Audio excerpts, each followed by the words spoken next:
All right, part two of the Pulp Fiction Renaissance podcast. We had a little technical problem there. Power went out, but we're back on. Uh, can you hear me okay, James? Yes, I can hear you. Okay, fantastic. Good. I can hear you too pretty good. All right, fantastic. So to pick up where we left off, as I was saying, Rod Taylor and John Wayne were best friends in real life because they were both man's men, and John Wayne always tried to get him roles in his movies. But Rod Taylor was trapped in a terrible studio clause situation where he had to make these Doris Day romantic comedies that he absolutely hated. And eventually, whenever he was able to get out of those, he started making low budget, oftentimes foreign action movies on his own that even though they were low budget at that point in his career, he didn't care anymore. He just wanted to have fun, and he did, and his movies were awesome. And there's a whole cult following around his movies in his later years, of which there are three people. I am one of them. Quentin Tarantino is one of them, and a lady who runs his fan website. Those are the three members. That's something that Rusty and I have talked about on Rusty's vignettes. But back to this idea of, yeah, if you look at the movies that John Wayne had complete and total creative control that he wanted to make, and he didn't have anybody else telling him what to do, there were two movies.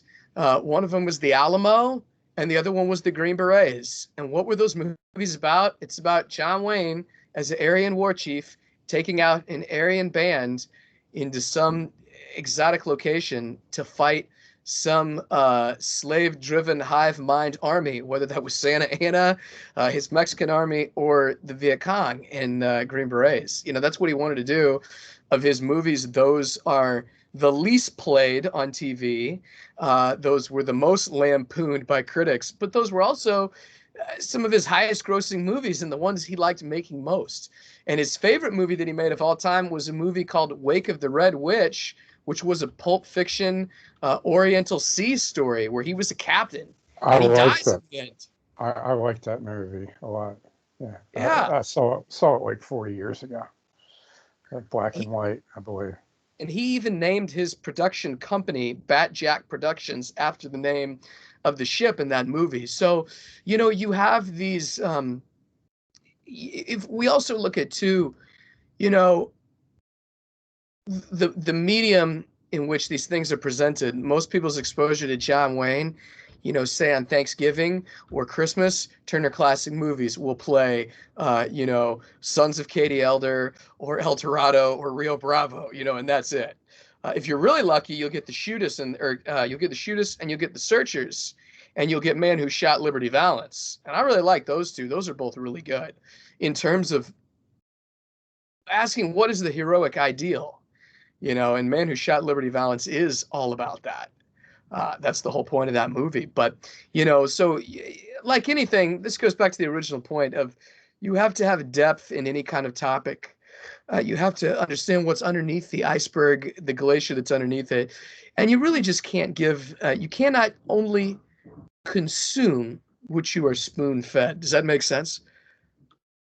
Yes, yes. The writing of these movies, and as far as their wordage, I don't know how to write a script, but if you look at a script, they're really thin. Essentially, movies. That's why we end up talking about them, I guess, because it's where you'll find it's where you'll find action writing.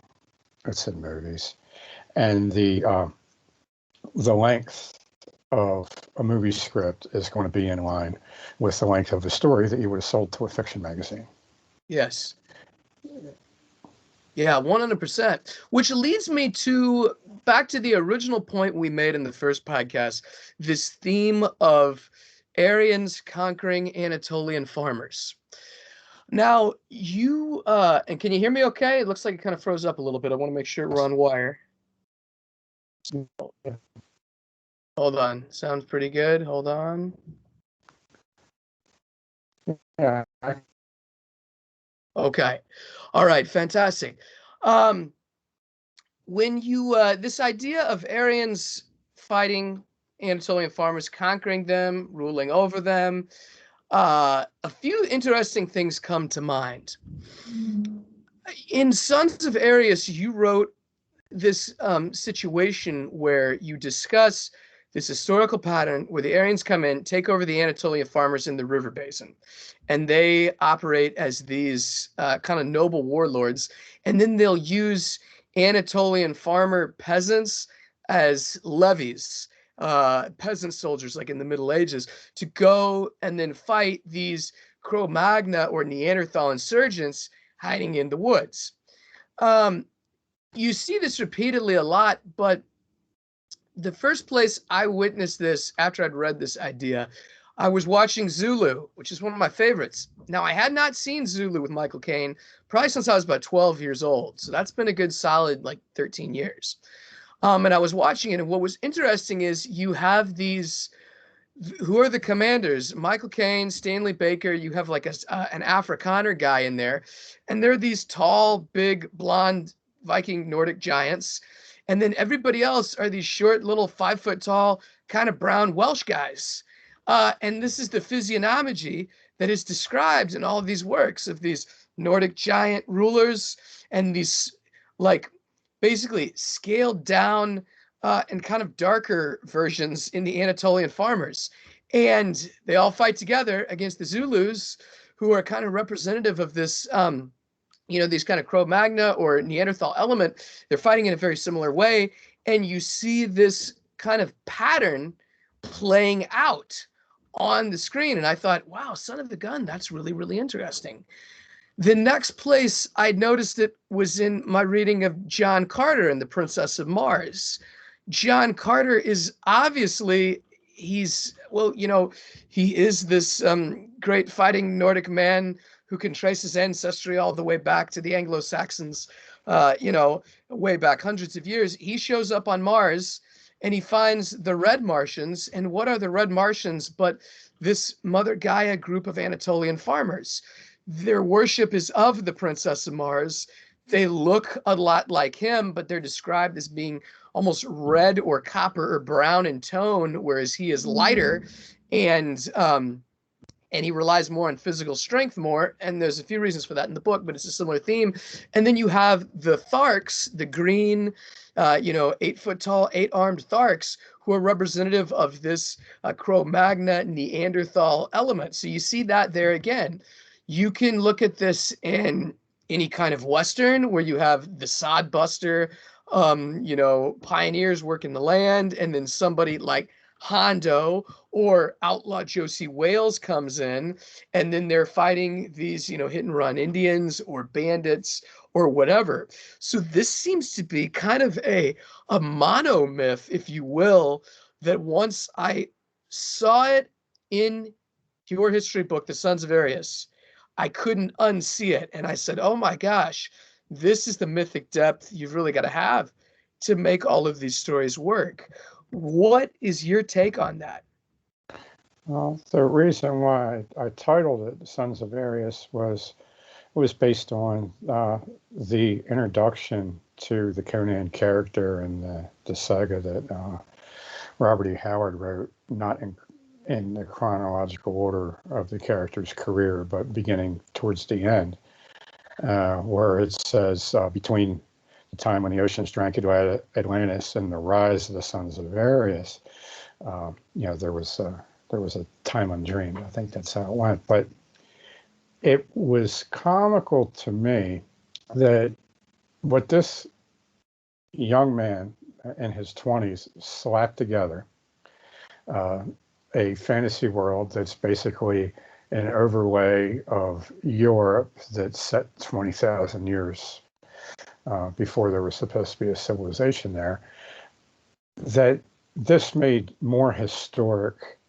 sense and more cultural sense than our own history of the ancient world as presented to us in history books. So I guess that title means that this book is never going to be seriously considered by academics, but that's okay. That's not who I'm writing for. The best Howard's story, and I think the best character on this layering of races in Europe would be Bran MacMorn, and he shares a setting with the King Kull stories, although it's like 20,000 years in the past. Bran MacMorn is supposed to be the last king of Picts in Scotland, and he rules over a race of people that are like the leftover primitive Stone Age hunting people of Europe, and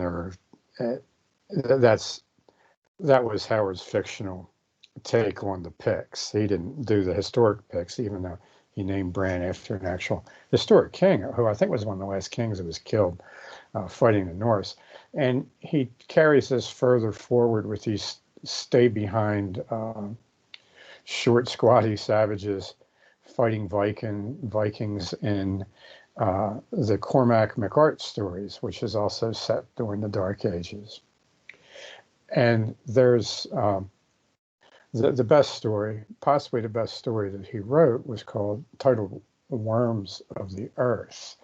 And it was where he contacts these ancient subterranean powers that preceded mankind. They were basically the powers of his people and himself upon the Roman conquerors. And so he makes a bargain with the underworld. In this case, I would say that was probably all of Howard's stuff was really astute in terms of how races of people would layer and how a nation is generally not one race of people. It's these layers of conquering people on top of the conquered in these different social categories. And he does it best with the Worms of the Earth story. So anybody who hasn't read it or hasn't listened to the audiobook, I think you can get it on YouTube. I would definitely check it out. And it also shows that another one of his themes is how civilization is always a compromise between the enslaving and enslaved elements that both have corrosive effects upon each other. Well, it's very funny you say that, because if you read the Phoenix of the Sword, which was the first Conan story, and I've never thought about this, but since you brought this up, read that story and watch Rio Bravo. Two different mediums, one written, one visual. But the body language as described that Conan has in regards to his situation is the same as John Wayne's. There's like a, okay, I'm dealing with idiots, kind of an attitude that they have throughout the whole thing, and it's exhausting them. It's like physically draining the life out of them. And then it comes to the end and they start fighting, and you get what you promise in a good Conan or story or John Wayne movie. This idea that you talk about of Worms of the Earth, now this is not a story I've read, it's going to be one I'm looking into, but immediately talking about mythic depth and cultural patterns of these different groups. It's subterranean. That tells me it's a tellurgic Mother Gaia kind of thing. And worms are very similar to snakes, which is what these Mother Gaia cults are built on. And so, okay, that tells me something really bad's going to happen right there, just right off the bat. He shouldn't probably not be dealing with this. What I find interesting is, I was reading this last night in preparation for today's podcast. HP Lovecraft wrote a letter to Robert E. Howard. You've probably read this. By the way, have you read this book, this anthology?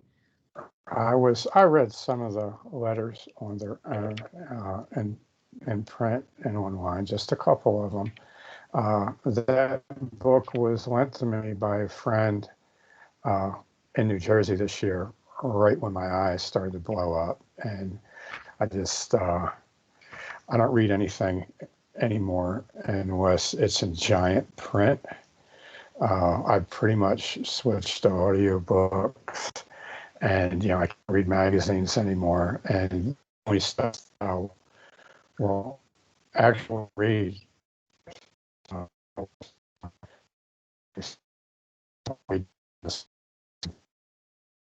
some secondary sources. It's got to be in more fiction. It's got to be in giant print or audio. So I got to save my eyes for writing.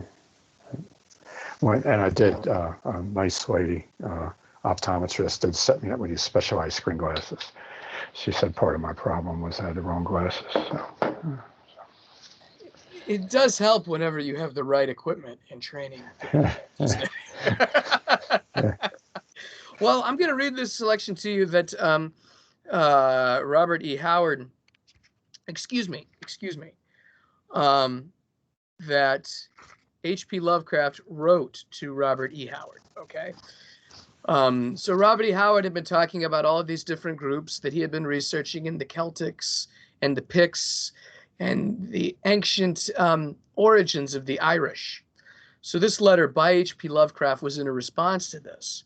Now, whether or not this letter was written before the Worms of the Earth story was published or after, I do not know, but we'll take it from there. All right. I'm going to find a good spot to start here. All right. Here we go. Now, the Heliolithic culture, which extends all the way from Ireland across Europe and North Africa to Arabia, India, South China, Melanesia, Polynesia, and even Mexico and Peru, is pretty definitely associated with the small, dark Mediterranean race, and is known to have nothing whatever to do with any branch of Nordics. It probably arose in the Mediterranean region or spread in all available directions, in many cases overriding previous primitive cultures and influencing other races. Now, he goes on to say, but where its artifacts are the earliest, as in the British Isles, we may reasonably conclude that it was the first culture of any permanence on the given site, and that its users were of the Mediterranean race that evolved it. I believe, therefore, that it will be difficult to prove that the British Isles, possibly a part of the continent at the time of the first settlement, had any civilized, half-civilized, or even advancedly savage inhabitants prior to the coming of the dark Neolithic Mediterraneans. The subhuman relicae represent stocks which could scarcely have survived the glacial periods, and it is my guess that the incoming Mediterraneans found the terrain fairly well devoid of bipedal fauna. Now here is where it's about to get very interesting. Ready? There may have been some of the squat mongoloids now represented by the Lapps, for it is known that they once reached down extensively into Western Europe, being probably the stock amongst whom the witch cult, a fertility religion arising in pastoral and pre-agricultural age, and the rite of the witch's Sabbath took source. But evidence seems to have been against their having penetrated the British area to any extent. It's true that the Celts share most vigorously the myth cycle of fairies, gnomes, and little people, which anthropologists find all over Western Europe in a distinctive form, marking it off from the general Aryan personification system, which produces fauns, satyrs, dryads, etc., and attribute to vague memories of contact with the Mongoloids wholly prior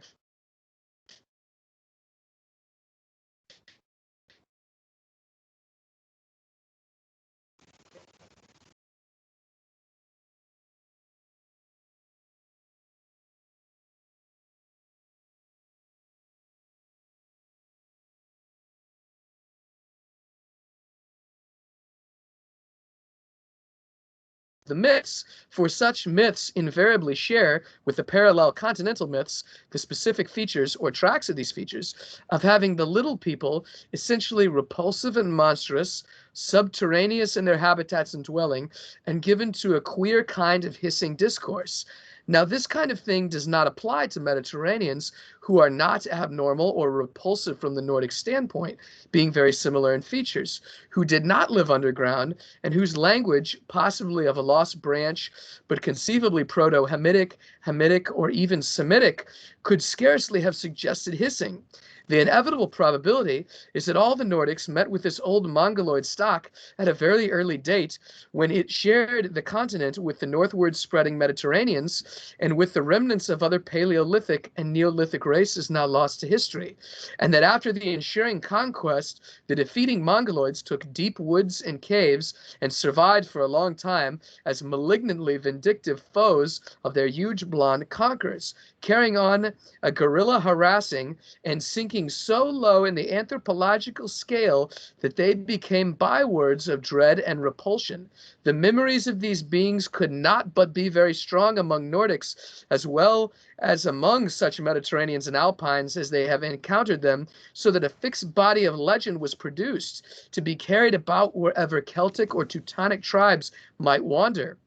But this is rather a digression, especially since your theory does not deny an early dark race in the British Isles, but merely postulates that among the Celtic-speaking invaders, the light-haired element was of earlier advent in the tribes who spoke Gaelic. Now, what do you think about that? That is very, very interesting, isn't it? That something like what Michael Crichton did in his version of Beowulf, the 13th Warrior. It was written as the Eaters of Men. He postulated that the monstrous Grendel and his mother were really holdover Neanderthals. I've gone over Beowulf a lot over the past 2 years, and I really think that the story concerning Beowulf, Grendel, and Grendel's mother, and what happened at Herat, that's, I believe, a legacy of some kind of Aryan, or we could say Nordic, occupation of the margins of Western Europe when it was still occupied either by Cro-Magnon holdovers, these were darker people, okay, or by the Lapps. Paul Anderson, in his War of the Gods, which is an excellent Nordic story, he uses the Asiatics of Lapland as a type of savage villain for his Nordic heroes. So I think you have three clear candidates for people that might have been stuck in the worst areas and have been very jealous of their conquerors who pushed them out of the better areas and now lived in these, would get together in these mead halls. There was even, Herat even had cobblestone road going up to the mead hall. And Grendel is painted in very sympathetic terms by the poet as a son of Cain who was exiled by God, but there was an injunction put against the other men that they weren't supposed to kill Cain for his crime against Abel. Okay, right. He was supposed to wander lonely in the far places. The poet makes a very clear connection between the legacy of Cain's crime and the plight of Grendel. And Grendel is described as sad, lonely. He's a night stalker.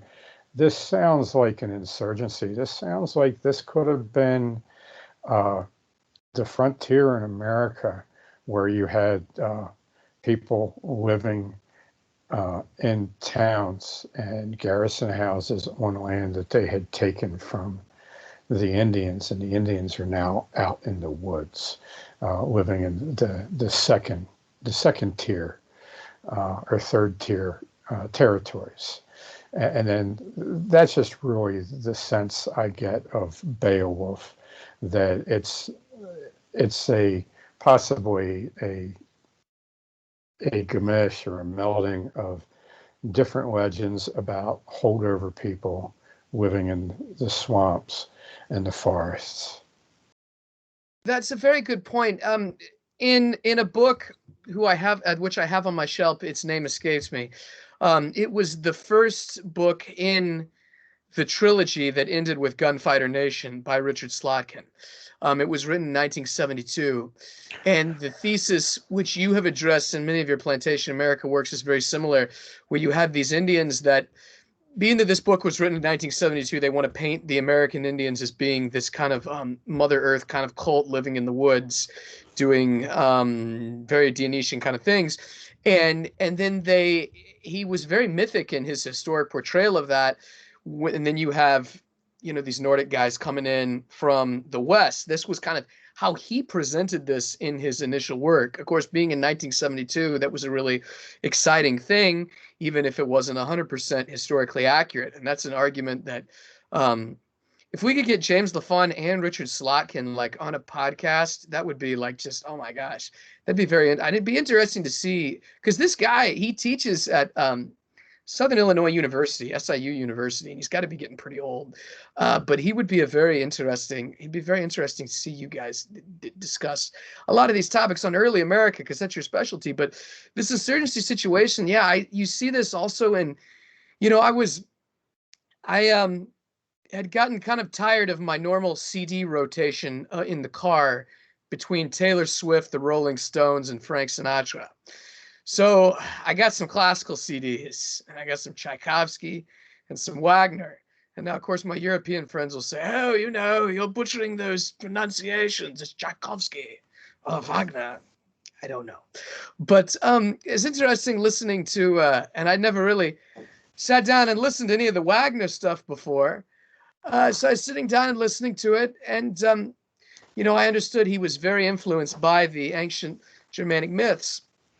And you're listening to Ride of the Valkyries, and of course, most people today associate Ride of the Valkyries with the iconic scene in Apocalypse Now. And what was interesting was that as I was listening to that, and I thought, think about the imagery in that movie. You have a song called Ride of the Valkyries, which is about ancient Germanics coming out of the sky, which is a very Solarian thing to do. It's a very Father Sky kind of cult to do. They're coming out of the sky. And in this movie, you've got these Americans coming out of the sky in helicopters, cranking this music up. And then you've got the Viet Cong, excuse me. You've got the Viet Cong, literally coming out of holes in the ground to shoot up at these helicopters like snakes. And you're saying, oh my gosh, look at this symbolic mythological imagery that is just in such heavy layers in something that has been such an iconic scene, and why most people even know the song Ride of the Valkyries. It's very interesting whether this was done consciously or subconsciously. I don't know, because in all of my readings on literary criticism, at least in the 20th century, these ideas of mythological depth that we're discussing do not come up. At least not that I've read, and it could be there in places I haven't read them.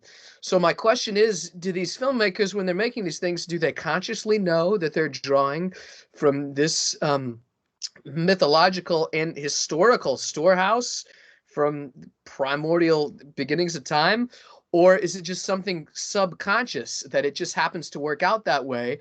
And that contributes it to being a hit. And they say, well, we don't know why it was a hit, but we made it, so we're going to enjoy the money we make off it. I don't know. What's your take on that, James? I just think that people who produce a lot of popular media, the successful ones, they have a knack, they have a talent, perhaps an intuition for appreciating the subconscious of their viewership or their listenership or their readership, and like the grill. I doubt if the people that started marketing grills, had read the Odyssey 7 times and said, hey, the men always prepare to meet.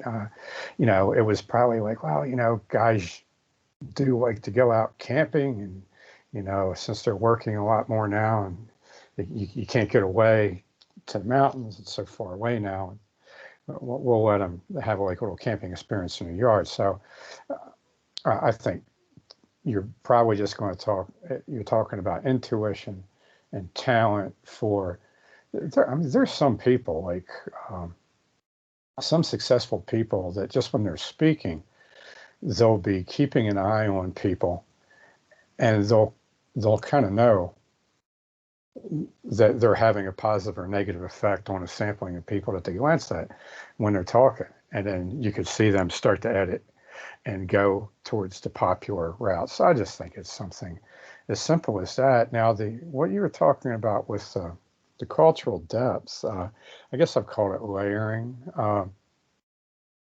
that it distorts things. You know, we think of like the Aryan War history as being more confrontational than other forms. Now, it's just more confrontational in legacy because they won. The winners, the people have better technology or better means. Maybe the Valkyries are originally wolves. Okay, so you imagine it's seen in the first Conan movie where, you know, they got the war dogs and the mounted guys on their horses crashing into this village of, you know, farmers and artisans. Okay, that's what the indigenous Europeans were looking at. You know, wow, these guys have just like it's what the Mexicans and the Incas were looking at, the Aztecs when the conquistadors came. Not only these guys riding gigantic deer, but you know they have these huge dogs that are going to rip you apart, and it's just a horror show. So what happens is we get this real distortion. We're told that European cultures are more patriarchal, that this is the center of the patriarchy, and all these other cultures are more matriarchal. And this is patently false. The people that had the most respect for the feminine around the world before the age of exploration were the Europeans, particularly the Aryan Europeans. And part of it's the nomad legacy. Part of it is why I got into this study. Why do queens wage war at 30%, at 1/3 more frequency than kings wage war, and so on? Why do these empires explode and expand under Queen Isabella, Queen Elizabeth, Queen Victoria, when a queen is in charge? You know, so there's a lot of dynamics here. It comes down to the respect that Aryan men and most European men give to women uniquely. And if a woman's in charge, that's the guy that's going to take your head off. His boss is a woman, okay? He'll do whatever he can to impress her. So you have a more patriarchal race than the Aryans would be the Bantus, Black Sub-Saharan Africans. We're constantly told that Africans are matriarchal. No, it's just because the people that go to universities in America, they are in a society where the African American was emasculated by the government, and the African American woman essentially under the welfare system became married to the government.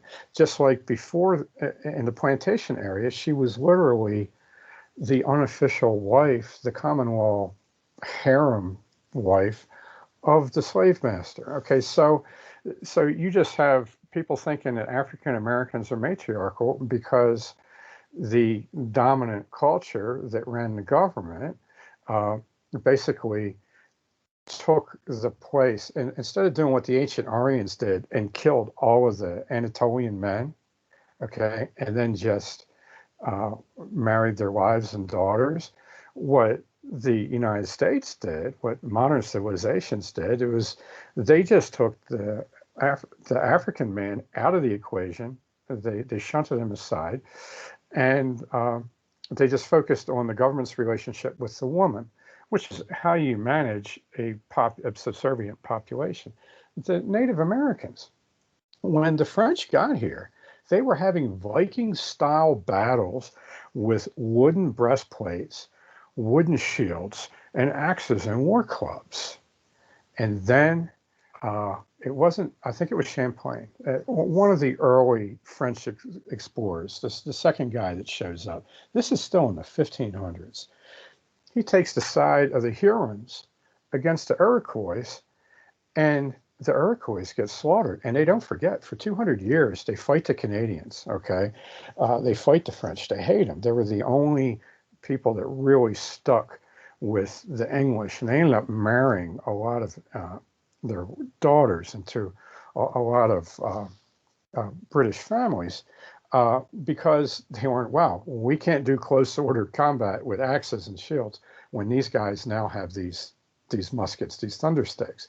So they immediately went to guerrilla style warfare. They immediately made the leap, okay, fighting and hunting were different.